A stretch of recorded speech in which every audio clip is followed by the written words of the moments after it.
नमस्कार बंधुरा एजीएम रूपा किचेने अनेक अनेक स्वागत जानाई। आबारो चले आसलाम नतून स्वादेर एकटी रेसिपि निये। दारुण लोभनीय स्वादे चुटकी सेमाई पिठा। सन्ध्यार नास्तार तालिकाय এই পিঠা রাখা যায়, খেতে অনেক দারুণ লাগে, ভীষণ মজার হয় এই পিঠা। তো দেখুন এখানে চলে আসলাম উপকরণগুলো নিয়ে।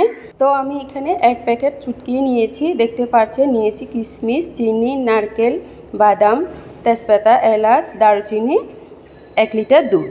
তো দেখুন আমি প্রথমে চুটকিগুলো আগে একটু লাল লাল করে ভেজে নেব। বেশি লাল না, হালকা লাল করে ভেজে নিব, দেখতে পাচ্ছেন। তো একটু নেড়ে চেড়ে ভালো করে ভেজে তুলে নেব, দেখতে পাচ্ছেন। তো ভাজা হয়ে গেল, এখন নামিয়ে নিব। তো এই চুটকি রেসিপি কার কার ভালো লাগে অবশ্যই বলবেন, কার কার পছন্দ খেতে, কার কার ভালো লাগে। তো চলে আসলাম চুটকি সেমাই রেসিপি রান্না করতে। তো দিয়ে দিলাম পাত্রে 1 লিটার তরল দুধ। হালকা গরম হতে দিয়ে দেব তেজপাতা, 4টি এলাচ, দারুচিনি, এগুলো দিয়ে ভালো করে ফুটিয়ে নেব। তো দেখুন ফুটে উঠল দুধ, এখন তাতে দিয়ে দেব ভেজে রাখা চুটকি সেমাই।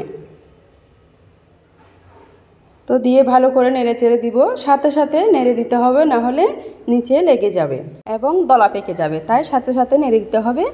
তো দেখুন একটু ফুটে উঠলো, তাতে দিয়ে দিলাম বাদাম, ভেজে রাখা বাদাম এবং কিশমিশগুলো দিয়ে দিলাম।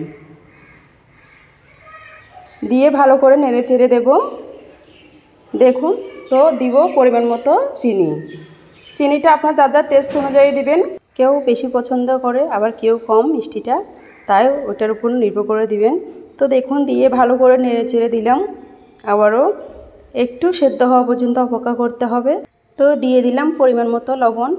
যে কোনো মিষ্টি জাতীয় খাবারে সামান্য পরিমাণ লবণ ইউজ করলে স্বাদটা দ্বিগুণ বাড়বে। তো এখন দিয়ে দিলাম নারকেল কোড়া। তো নারকেল কোড়া দিয়ে ভালো করে নেড়ে চেড়ে নেব, যাতে নিচে না লাগে।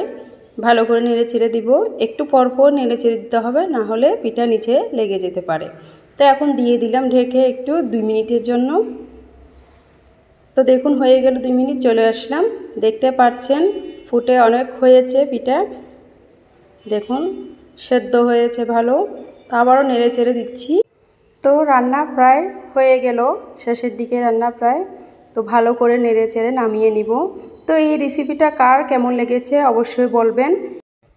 খুবই সহজভাবে এই চুটকি পিঠা রান্না রেসিপি দেখিয়েছি আপনাদেরকে, ঘরে একবার হলেও ট্রাই করে দেখবেন, অবশ্যই ভালো লাগবে। দেখুন আমার রান্না হয়ে গেল, নামিয়ে নিলাম। এখন চলে আসলাম পরিবেশনায়, দেখতে পাচ্ছেন অনেক ঘনতর হয়েছে। তো আপনারা চাইলে আরও একটু তরল করতে পারবেন। তো যেহেতু আমরা এভাবে খেতে স্বাচ্ছন্দ্য বোধ করি, এভাবে রান্না করেছি। তো ফাইনালি চলে আসলাম পরিবেশনায়। যদি ইউটিউব থেকে দেখেন চ্যানেলটি সাবস্ক্রাইব করে দেওয়ার অনুরোধ রইল, যদি ফেসবুক পেজ থেকে দেখেন পেজটি ফলো করে দেওয়ার অনুরোধ রইল। তো কালারটা অনেক সুন্দর আসলো, অনেক দারুণ আসলো, দেখতে পাচ্ছেন। তো আমি উপর দিয়ে আরও কিছুটা কিশমিশ বাদাম দিয়ে সাজিয়ে নিয়েছি, দেখতে আরও লোভনীয় লাগছে, খুবই ভালো লাগতেছে। রেসিপিটি যদি আপনাদের মনে একটুও ছুঁয়ে থাকে একটি লাইক করে দিবেন। এইরকম আরও নিত্য নতুন ভিডিও পেতে আমার চ্যানেলটি লাইক কমেন্ট শেয়ার করে পাশে থাকবেন।